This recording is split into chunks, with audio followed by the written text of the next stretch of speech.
Obyčajná závisť alebo konkurenčný boj? Toto sa pýta majiteľ auta sám seba už od rána. Niekto mu ho totiž rozsekal sekerou. Prišiel som do práce a auto rozsekané, neviem, čo za tým môže byť. To takto vyzerá, že asi sekerou. A celé auto, ako strecha, ako pota, blatníky, dvere, okna, celé komplet. Rozsekané sú dokonca aj spätné zrkadlá. Majiteľ autoumývárne nenašiel ani jednu časť auta, do ktorej by páchatelia nezaťali sekerou. Na mieste sú stále policajti a kriminalistický technik, ktorí zaisťujú stopy.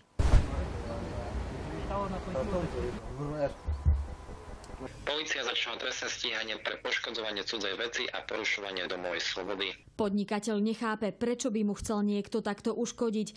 Podľa jeho slov sa mu doteraz nikto nevyhrážal a s nikým nemal žiadne problémy. Neviem si to vysvetliť, akože prečo. Nie, práve, že nemám s nikým nič. Aspoň nikto sa mi ani nevyhrážal nič. V areáli autoumývárne je nainštalovaný kamerový systém. Keď si majiteľ auta prezeral záznam, neveril vlastným očiam. Na záberoch je vidieť, akou silou dvaja neznámi muži udierajú po aute sekerami.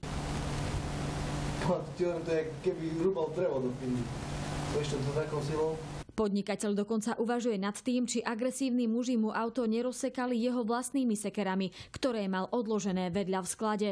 Zo Sniny pre televíziu JOJ, Katarína Kleknerová.